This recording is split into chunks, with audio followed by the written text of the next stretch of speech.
Williamsburg, the Virginia colony, a European outpost on a continent populated almost exclusively by Indians. Still, by 1770, a century of immigration had created separate societies here. The first was European, white and English. Most came to these shores voluntarily. Some were rich and educated. Others were menial workers, tenant farmers, and, in time, craftsmen.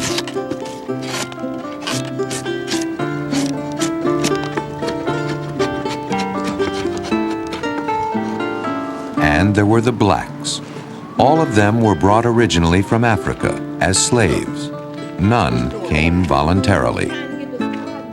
They lived out their lives as slaves in rough-hewn shacks.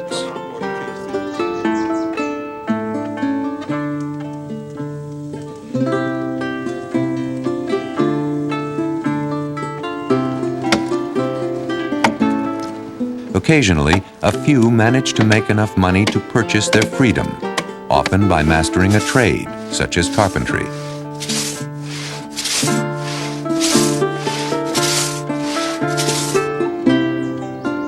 Still, Williamsburg was two societies, make no mistake. Much of white society was of fine homes and fine clothes. Black life was tattered and patchwork. They lived in the attics above kitchens and in the rear of yards of the great houses. The folks in the public rooms, they get a lot of stew. Bold water than stew. Yeah. Yeah, it was open, this was me. But something remarkable was happening in the new colonies.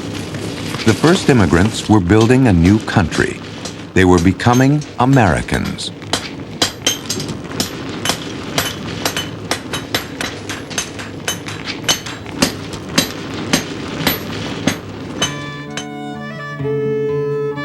Soon, the pace of American immigration would radically increase. From Northern Europe, political, religious, and economic difficulties pushed people to the New World, where opportunities beckoned. From Ireland, they came because of famine. Here, they supplied the muscle that would build cities and railways. In time, the Irish came to fill the ranks of the police forces and fire departments in the large eastern cities where they concentrated.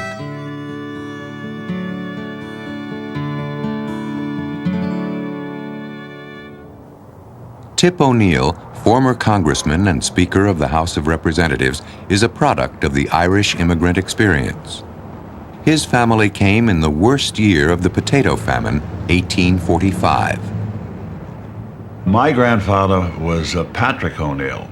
He arrived in America at the age of 13, coming from the land of want and famine at that particular time, and he was hired by the New England Brick Company, making bricks and digging clay.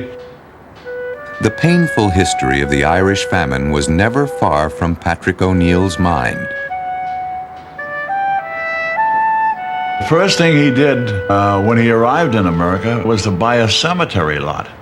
Apparently, he had the thoughts of people dying in the ravish of the famine and no place to bury them. He wanted someplace to be buried, and he bought a lot on the North Cambridge Cemetery lot. And I have the deed to that cemetery today.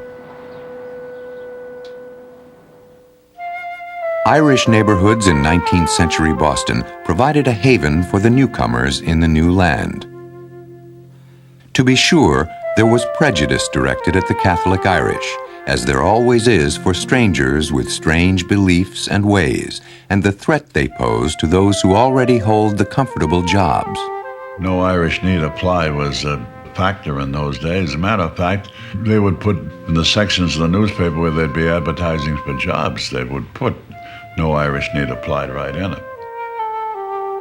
While the immigrants took comfort in their old customs and language, they wanted their children to become Americans. My father was born in this country. When I was a youngster, I can still remember the family speaking Gaelic. But they never taught their children Gaelic, never. That was something for the people from Ireland alone, and you were to be Americanized and you were to be an American. The political rise of Tip O'Neill is a success story for the Irish who came here. You will well and faithfully discharge the duties of the office on which you are about to enter. So help you God. You are now members of the Congress of the United States.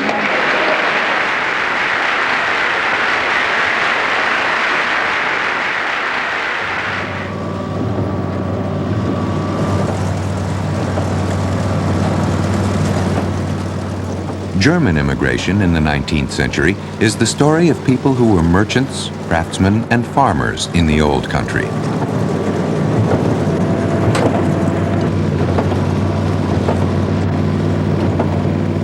The family of Charles Henley came from southern Germany. The first ancestors that came here came in 1854. They were Athanasius and Anton Henley, and they came from Erbach, which is just a little suburb of Ulm, Germany. They came here to expand, to go into farming. They were into woodworking over there. And as the family grew, the land got, they split it up, they divided up. So they came over here to kind of homestead it. After stopping in Chicago, a band of Germans walked to the confluence of the Minnesota and Cottonwood rivers. Here, they created a community like the one they left behind. But the reason they chose here was because the lay of the land was basically like the area they came from. And they had the timber, and they had the ground, a good black soil.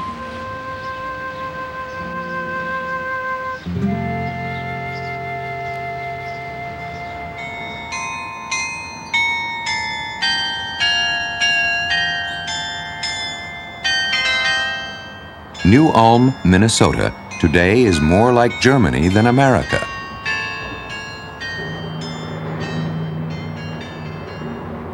The architecture, the language, and the music, all cultural reminders of where these people came from. Few immigrants came to America without reason. Alice Hanley's great-grandfather was no exception. My family came from an area called Bavaria in Germany. And my great-grandfather, Griebel, he left because he was taking part in a coup. And they had gotten wise to him, and so he took off for the States then.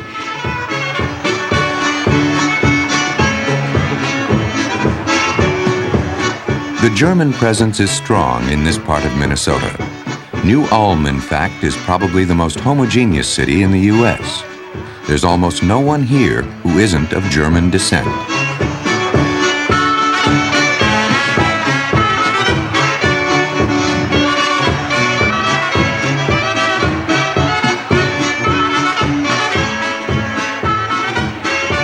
For more than a century, festivals like this one have reminded these people of their roots, their common past.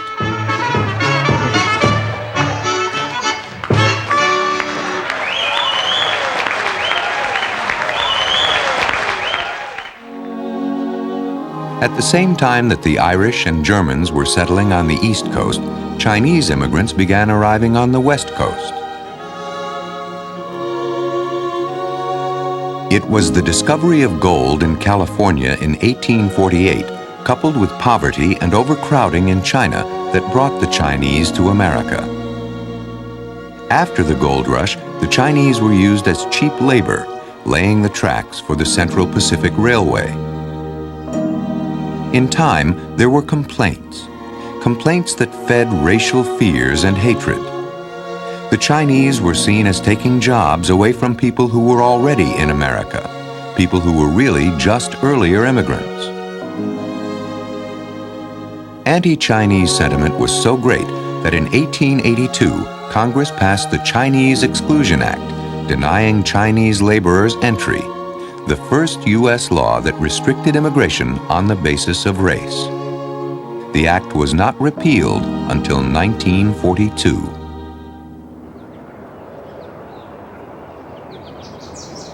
Angel Island in San Francisco Bay was the entrance point for Asian immigrants. Historian Judy Jung, daughter of Chinese immigrants, has written a book on Angel Island. Between 1910 and 1940, the immigration department set up a station at Angel Island, which is right in San Francisco Bay. And every Chinese who then came between 1910 and 1940, every immigrant who came through at that time then had to stay at Angel Island and be interrogated to prove that they were the person they said they were and that they were one of the exempt classes to be allowed to enter the United States.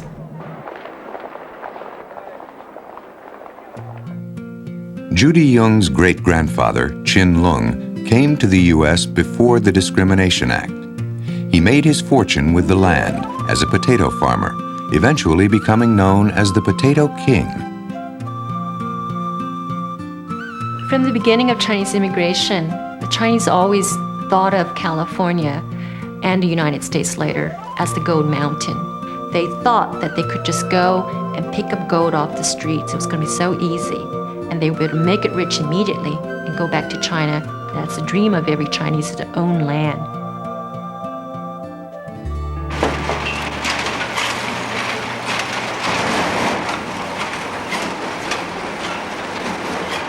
Pick up the order a little later then. Okay, get them all ready for you. Okay, fine. Today, for one of the Potato King's sons and grandsons, owning land is still the dream and key to success. I think that for my Uncle Ted and for his son Gordon, in a similar way to my great-grandfather Chin Lung, they have again realized that dream of Gold Mountain, which has its basis in land ownership. Like other immigrants, the Chinese congregated among themselves in communities that became known as Chinatowns. The time that I was growing up in the 1950s, we spoke Chinese and we ate Chinese food. We knew everybody, and everything could be done within the community, so my parents really did not have to venture outside of the community. Judy's mother still lives in Chinatown.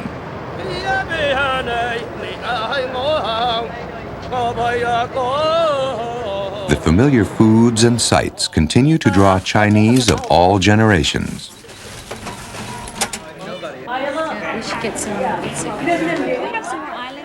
I think that immigration, as it continues, will mean that the culture will remain.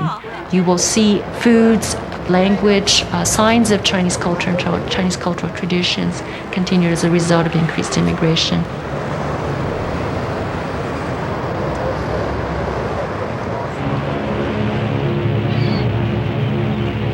At the turn of the century, the origin of immigrants shifted. Now they came from Southern and Eastern Europe, Russia, Poland, Italy. But they came for the same reasons as the immigrants before them, in search of a better life. For these people, the first stop was Ellis Island in New York Harbor. Between 1892 and 1924, 12 million immigrants flowed through this gateway. This was their first crucial test. They were hearing instructions in a new language, and they were being screened for disease. Most of them made it through. That meant their first stop was New York City.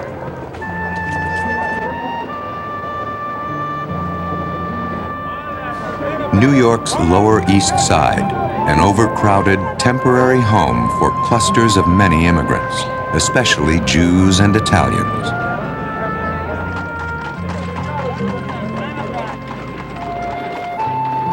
Jobs were plentiful, but low-paying. Many found work in garment sweatshops for little more than subsistence living. Poverty and overcrowding defined immigrant life.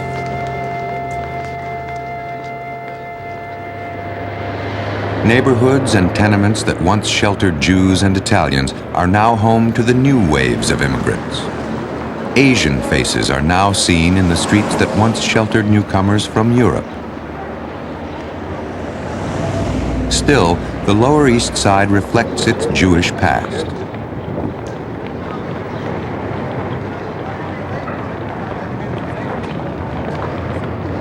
Joel Schwartz's family came from Poland. Millions of Jews fled Eastern Europe to avoid anti-Semitism. The United States offered safe haven for those seeking religious freedom.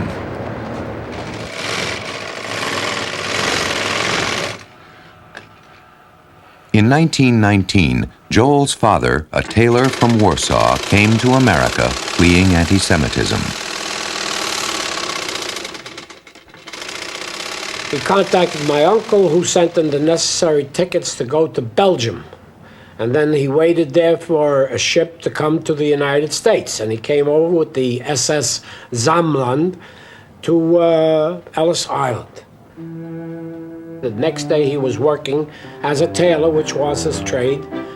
He continued to work as a tailor, in addition got a job at night as a waiter. Within 2 years, Louis Schwartz had made enough money to bring Joel's mother and his brother and sister to the Lower East Side.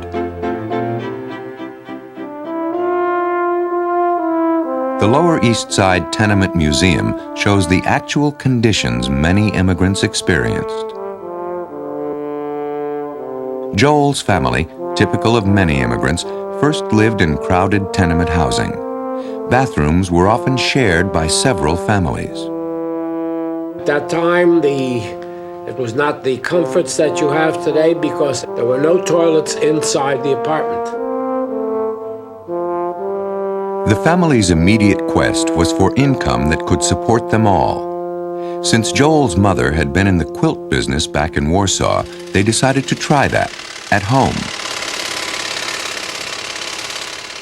During the day, everything was moved out of the living room and a wooden frame was set up to make the handmade quilts. And that continued until my father found a place down here on the Lower East Side on Grand Street and did quite well. And then a store presented itself on Allen Street, and we are there up till the present time. Jewish immigration had to do with religious freedom. Italian immigration was primarily about economics, opportunity. Jerry Trimbley is a successful businessman from Long Island, New York. The story of his Italian grandparents is typical.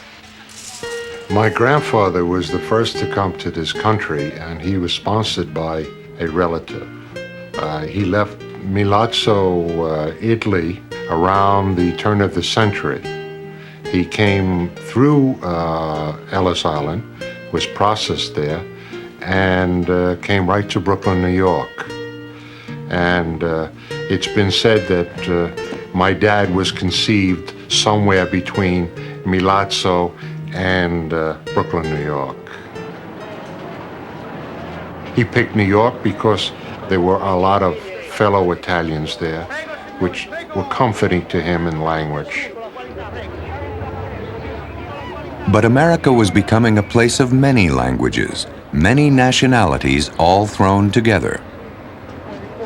There was a mixture of people, and it was like a big pot of vegetable soup. It was just mixed up, and really, it was people depending upon one another to get along in this new country. Today, Trimbley owns a sophisticated airline shipping business. This will be in Italy. His story is the American dream: high school, army, college, economic success.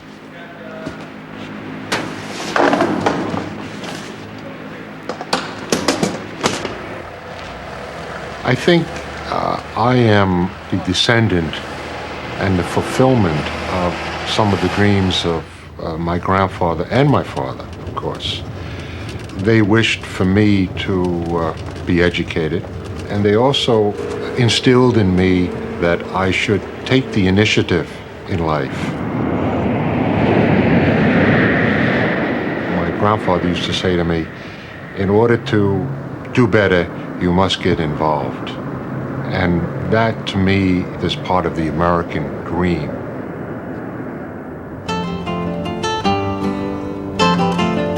Not all immigrants had to cross oceans to get here. Mexicans, for instance, just crossed the border. Today, the southwest of the United States teems with Mexican Americans. Tucson, Arizona is filled with the signs and symbols of their culture.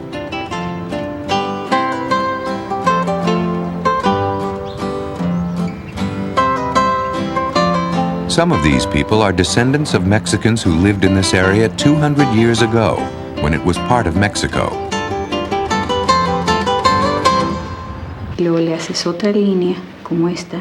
Guadalupe de la Torre Montaño was born in Aguascalientes, Mexico, and is now a thriving artist and teacher of painting with her own studio in Tucson, Arizona. Like many Mexicans, Guadalupe first came to the United States illegally. She made engineering drawings for an American electrical company.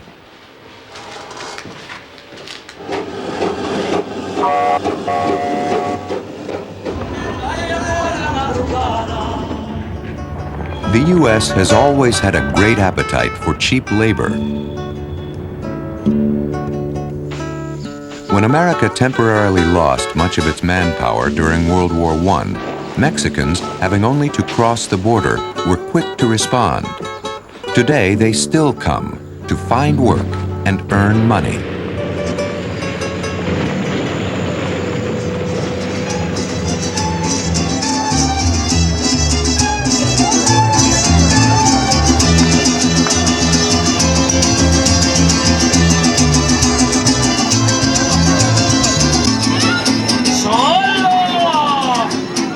Today, Mexican-American culture dominates the Southwest.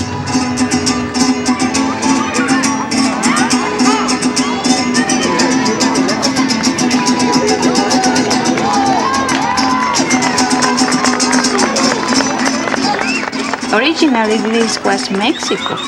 Then the downtown area was the heart of Tucson, Mexico.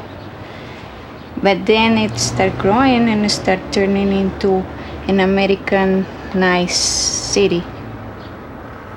The downtown area, they are trying to keep as a barrio histórico, try to keep the flavor of what it was originally. I'm glad that, they were not hiding or erasing the roots of the town. Now, by accepting the Mexicans and the Mexican culture and getting more Mexicans here, now it's much easier to at least accept the roots of our ancestors. Another face of Hispanic immigration can be seen in Little Havana, Miami, Florida. Fleeing political turmoil, Cubans have been coming here since the late 1950s. Many settled in Miami, where they found a climate much like home. The culture they brought with them took root in new soil. The Cubans were not the only ones fleeing their country. In the past decades, millions have come to the U.S. seeking a new life, from the countries of Latin America, the Caribbean, and Asia.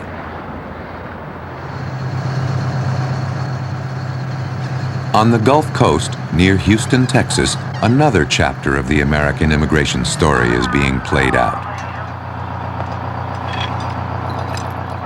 These fishermen are refugees from the Vietnam War, and they have been coming to America for less than 2 decades.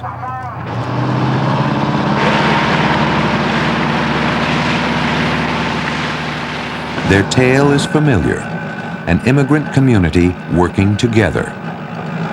Husbands and wives pulling long hours at sea, friends and relatives pooling their resources, newcomers working as deckhands to get the experience they need before buying their own boats. I call again, and give me the boat price today. The Vietnamese fleet of Dickinson, Texas depends very much on Thai Han Loy. Okay, give me, yeah, okay. Mr. Loy's docks ensure that the Vietnamese fishermen get a fair shake in the marketplace. I was born in Vietnam, 1951. I left Vietnam in 1979. We can stay with the communists because this is the different system our living before. We born and grow in a society of capitalism, but this is communism. We can stay with them. Everything is different. In the late 1970s, after the end of the Vietnam War, many fled Vietnam by any means possible. Many of them crowded on dangerous vessels that were barely seaworthy. They were called boat people.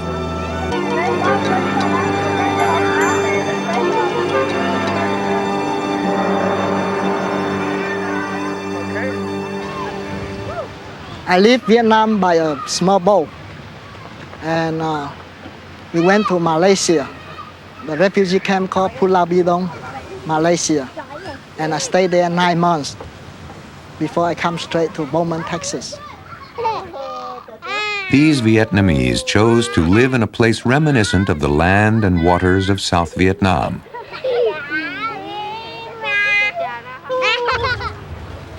And their traditions, reminders of the life back home, are still important. Để giúp đỡ cho những người ngư phủ chúng tôi. A Buddhist ceremony inaugurates the fishing season, asks for good luck in hauling up the nets and for good weather. Mặc dù có những khó khăn đưa đến, nhưng rồi cũng trôi đi. Đưa may đến và đưa rủi đi. Working hard and helping each other, the Vietnamese are making the transition to their adopted homeland.